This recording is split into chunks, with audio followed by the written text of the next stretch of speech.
찬송가 325장 찬송하시겠습니다.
아멘. 기도하겠습니다.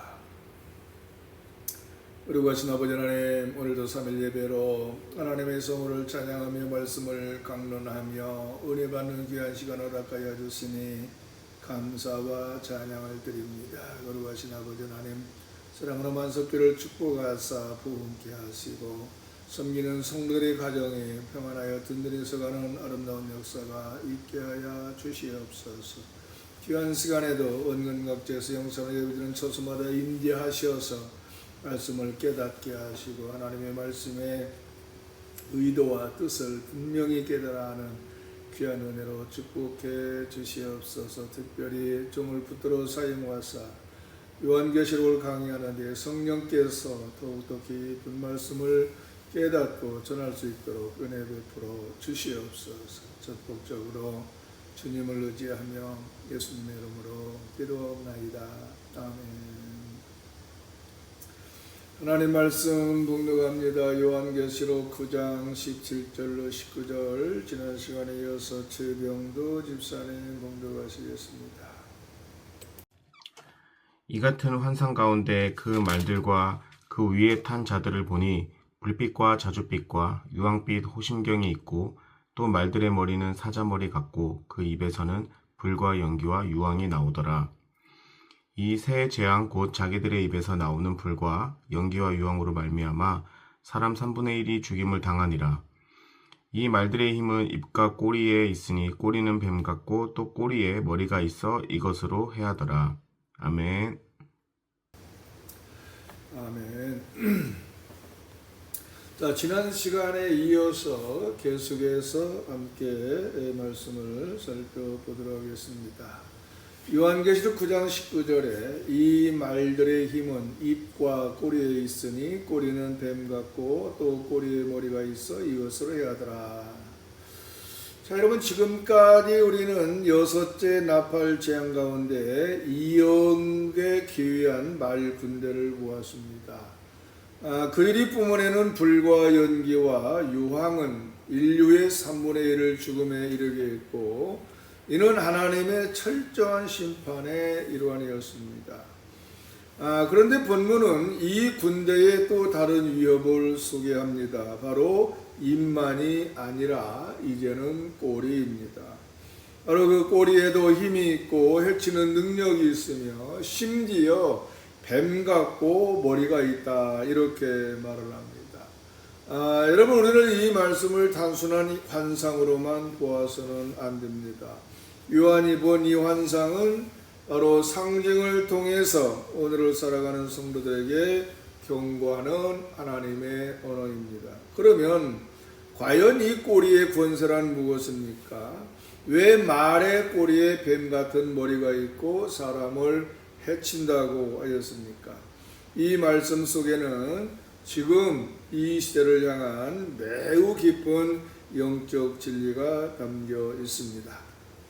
먼저 첫째로 힘은 그 입과 꼬리에 있으니 그렇게 말씀하고 있습니다. 이것은 이중적인 위협을 말합니다. 본문은 이렇게 말합니다.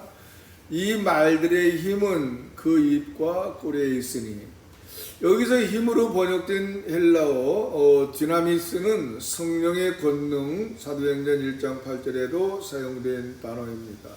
즉 단순한 파괴력이 아니라 본질적 능력, 즉 역사하는 힘을 의미하고 있는 단어입니다.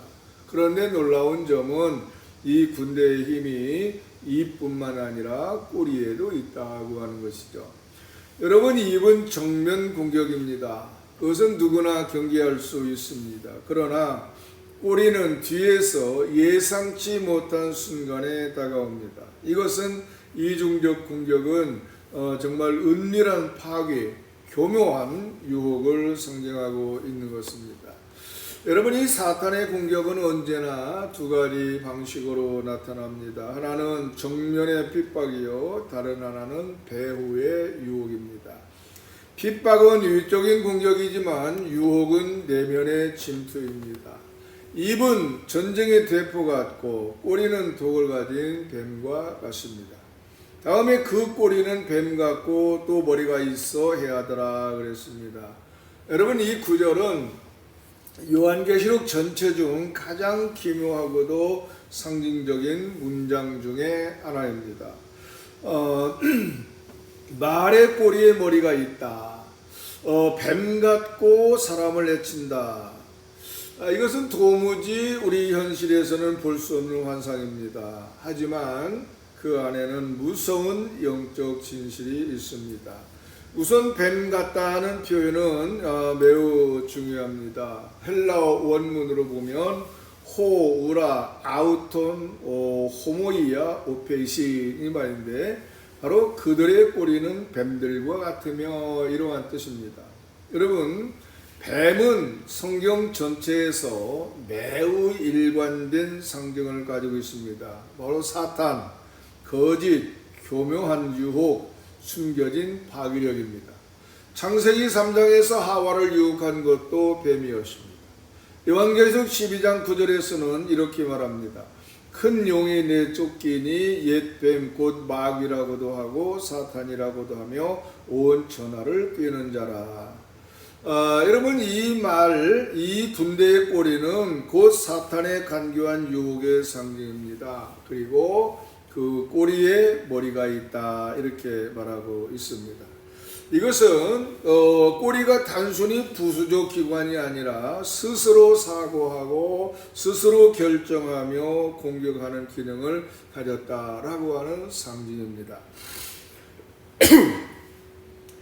그런데 이 정면의 파괴력보다 더 무서운 것은 바로 뒤에서 조용히 속이고 유혹하며 마음을 무너뜨리는 사탄의 전략이 더 무섭다고 하는 것을 우리가 깨달아야 됩니다. 따라서 이 꼬리의 영적 의미는 무엇이겠습니까? 진리를 가리는 거짓 교훈을 상징하고 있습니다. 여러분, 성경은 꼬리를 또 다른 상징으로 사용합니다.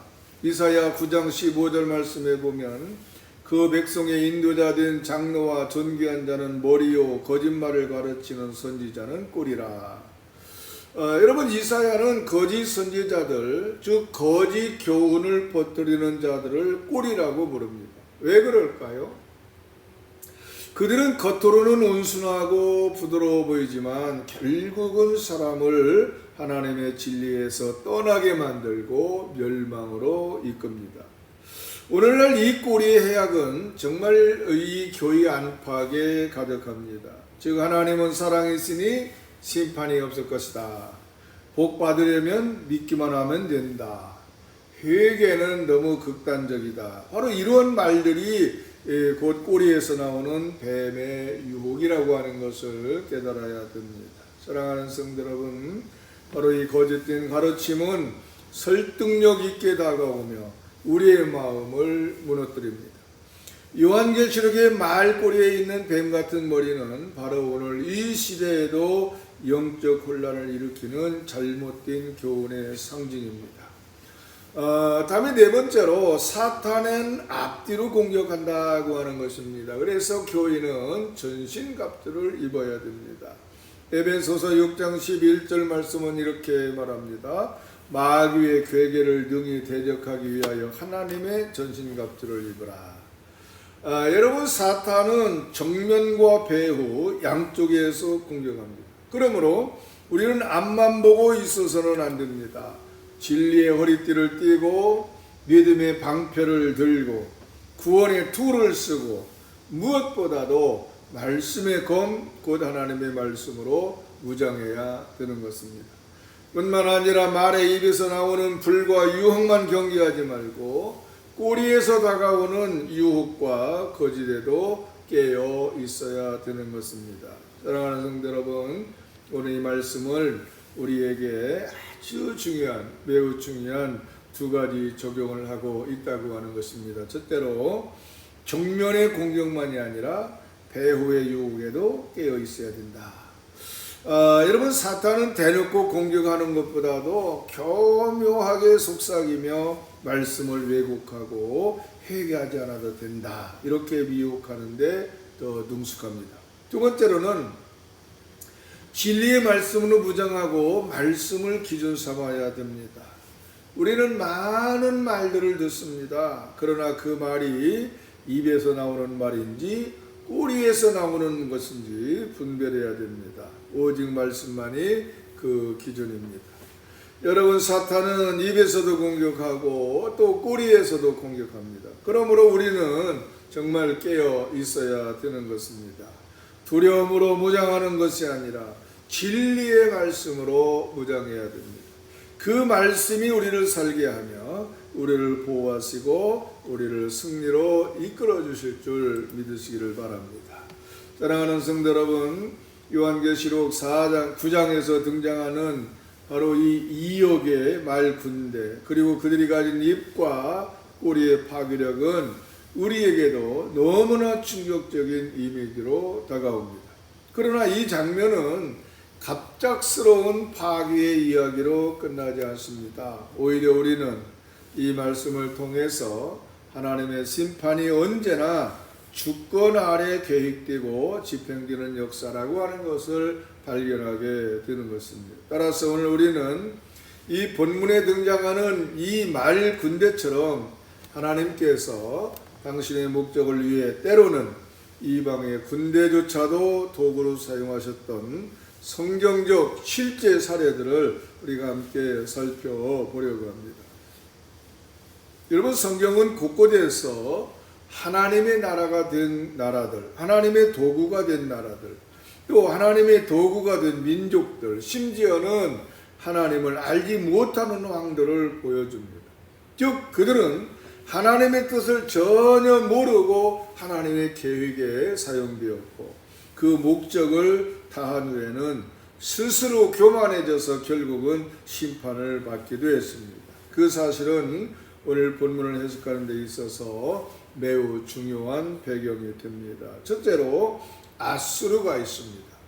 하나님의 진노의 막대기로 사용하셨죠. 이사야 10장 5절 6절 말씀을 보면 화 있을진저 아수르여 그는 내 진노의 막대기여 그 손에 몽둥이는 내 분노라. 내가 그를 보내어 경건하지 아니한 나라를 치게 하며 내가 그에게 명령하여 나를 노하게 한 백성을 쳐서 탈취하며 노력하게 하며 거리의 진흙같이 밟게 하려 하거니와. 여러분, 여기 막대기에 해당하는 히브리어는 셰벳이라고 하는 단어입니다. 이는 징계나 심판을 위한 도구, 즉 재직을 말합니다.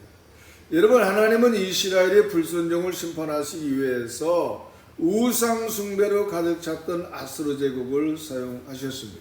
아수르는 스스로 자신이 강해서 승리한 줄 알지만 실제로는 하나님의 뜻 아래 움직인 심판의 도구였습니다. 바로 이것이 하나님의 무서운 주권입니다. 하나님은 당신의 백성을 책망하실 때 당신을 알지 못하는 자들도 사용하십니다. 그러나 중요한 것은 그 도구가 결코 면책되는 것이 아니라고 하는 사실입니다. 하나님은 아수르가 도를 넘었을 때 오히려 그들을 다시 심판하셨습니다. 이사야 10장 12절은 이렇게 말합니다.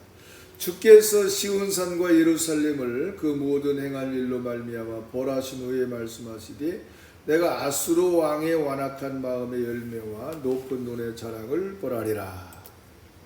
여러분, 하나님의 도구로 쓰임 받는 것과 하나님의 마음을 아는 것은 전혀 다른 차원입니다.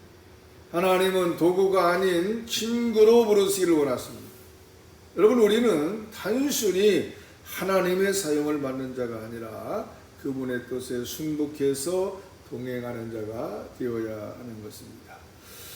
두 번째로 보면 바벨론이 있습니다. 바벨론은 하나님의 종이라 이렇게 하나님께서 느부갓네살 왕을 말하는데 예레미야 25장 9절 말씀을 보겠습니다. 보라, 내가 북쪽 모든 종족과 내 종 바벨론의 왕 느부갓네살을 불러다가 이 땅과 그 주민과 사방 모든 나라를 쳐서 그들을 진멸하여 영원한 폐허가 되게 하리라. 여러분, 여기 바벨론 왕 느부갓네살을 내 종이라 그리고 불렀습니다. 아브디라고 하는 말입니다. 즉 이 말은 그가 신실하다는 뜻이 아닙니다. 그는 하나님의 도구로 쓰임받은 사람이라고 하는 뜻이죠. 하나님은 유다의 죄악, 특히 이 성전 안에까지 우상이 가득 찼던 그 타락에 대해서 오래 참으셨지만 결국은 바벨론을 들어서 유다를 징계하셨습니다.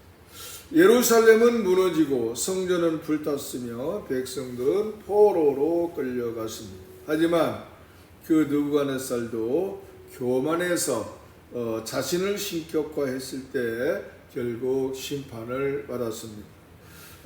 다니엘 4장에서 그는 정신을 잃고 들짐승처럼 살게 됩니다. 사랑하는 성도 여러분, 하나님은 그분의 공의를 드러내시기 위해서 이방의 왕조차 종이라 부르시며 사용하셨습니다. 그러나 하나님을 알지 못하는 자의 종됨은 곧 심판의 대상이기도 하다고 하는 것을 우리는 깨닫게 되는 것입니다. 여러분, 이 교훈은 오늘 우리가 마주하는 세계 권력에 대한 신앙적 시각을 새롭게 해줍니다. 하나님은 지금도 당신의 목적을 이루시기 위해서 열방과 열왕을 사용하시며 그들의 역사까지도 하나님의 섭리 안에 두고 계시다고 하는 것, 우리가 깊이 깨달아야 될 줄로 믿습니다. 그 다음에 세 번째, 하나님께서 도구로 사용하신 나라가 바로 로마 제국입니다. 여러분, 가장 놀라운 하나님의 도구는 바로 로마 제국이었습니다. 즉 예수님께서 십자가에 달리신 배경에는 로마의 십자가형이라고 하는 제도가 있었습니다. 그 끔찍한 형벌은 인류 역사상 가장 잔인한 형벌 중 하나였지만 하나님은 그 제도를 사용하셔서 세상을 구원하시는 복음의 문을 여셨습니다. 사도행전 4장 27절로 28절 말씀을 보십시오. 과연 헤롯과 본디오 빌라도는 이방인과 이스라엘 백성과 합세하여 하나님께서 미리 정하신 뜻과 예정하신 대로 주의 거룩한 종 예수를 거슬러 행하였나이다. 바로 이방 권력, 유대 종교 지도자, 민중의 분노, 바로 이 모든 악의 결탁은 하나님의 주권 아래 이미 예정된 뜻에 따라 진행됐다고 하는 것을 우리가 알 수가 있습니다. 여러분, 가장 무서운 제국의 도구가 결국은 가장 영광스러운 구속의 길이 되었습니다. 하나님은 악을 사용하되 죄 없이 선을 이루십니다. 그분은 불의한 세력을 사용하시되 당신은 결코 불의하지 아니하십니다. 이것이 바로 하나님의 놀라운 지혜요 섭리인 것입니다. 사랑하는 성도 여러분, 요한계시록의 말분대 입과 꼬리에서 나오는 재앙, 그 무서운 심판의 수단조차도 하나님의 손에 붙들려 있는 도구에 불과합니다. 따라서 우리는 다음의 사실을 마음에 깊이 새겨야 됩니다. 첫째로, 하나님은 악한 세력까지도 당신의 계획 안에서 주권적으로 사용하신다고 하는 사실입니다. 그러나 그 도구가 하나님의 마음을 알지 못하고 교만해지면 그 도구는 또한 심판의 대상이 됩니다. 둘째로는, 우리도 하나님의 손에 쓰임받는 인생이 되기를 원하지만 단지 도구가 아니라 마음의 합한 자로 살아야 되는 것을 말하고 있습니다. 바로 다윗처럼, 바울처럼, 또 요한처럼 하나님의 뜻에 반응하는 자가 되어야 하는 것입니다. 세 번째로는 세상 권세를 두려워하지 말라고 하는 말씀입니다. 모든 왕과 제국도 하나님의 허락 안에서만 움직입니다. 하나님을 경외하는 자는 세상을 두려워하지 않습니다. 사랑하는 성도, 우리는 무서운 재앙과 이 심판의 말씀을 보면서도 여전히 하나님의 자비를 볼 수 있습니다. 지금도 살아있는 우리는 도구로만 사용되는 인생이 아니라 하나님의 뜻을 알고 동행하며 기도하고 순종하는 제자의 삶을 살아야 됩니다. 그럴 때 우리는 세상에 휘둘리지 않고 하나님의 나라의 일꾼으로 이 마지막 시대에 빛을 발하는 등불의 사명을 감당하게 될 것입니다. 오늘 여기까지 하고 다음 시간에 이어서 계속해서 말씀을 전하도록 하겠습니다. 기도하겠습니다. 그리고선 아버지 하나님, 오늘 우리에게 요한계시록의 말씀을 주셔서 이 시대에 우리가 어떻게 살아야 할지를 깨닫게 하시니 감사를 드립니다. 입과 꼬리에서 나오는 불과 유황을 통해 주님의 거룩한 진노를 보게 하셨고 그 가운데서도 회개의 기회를 주셨음을 기억합니다. 그러나 세상은 여전히 돌이키지 않고 우상을 따랐습니다. 그러고 하신 주님, 우리의 마음을 주님께 열게 하시고 말씀 앞에 민감한 심령이 되게 하여 주옵소서. 우리를 심판의 도구가 아니라 회개의 불을 일으키는 도구로 사용하여 주시고 진리로 무장하고 기도로 깨어 복음을 전하는 자로 세워 주옵소서. 이 마지막 시대에 요한처럼 주의 계시를 담대히 선포하는 자 되게 하시고 끝까지 주님의 손에 붙들려 살아가게 하여 주시옵소서. 감사드리며 예수 그리스도 이름으로 기도합나이다. 아멘. 찬송가 526장 찬송합니다.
오신 자마다 목다시 마르지 아니하고 손에서 솟아나 생수가 되어 영원히 솟아 늘 풍성하리. 이 샘의 이름은 생명의 샘물 저수정빛같이 늘 맑도다. 어린 양 모자가 근원이 되어 생명수샘이 늘 그치지 않네.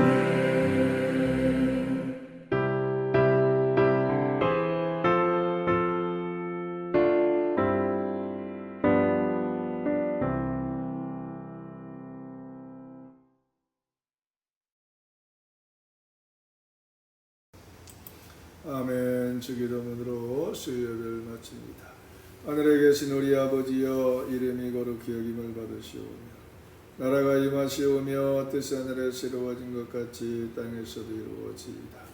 오늘 우리에게 일용할 양식을 주시옵고 우리가 우리에게 죄진 자를 사하여 준 것 같이 우리 죄를 사하여 주시옵고 우리를 시험에 들게 하지 마시옵고 다만 악에서 구하시옵소서. 나라와 권세와 영광의 아버지께 영원히 있사옵나이다. 아멘. 수요일을 마칩니다. Go now, as you are, or as you wanna be. Are you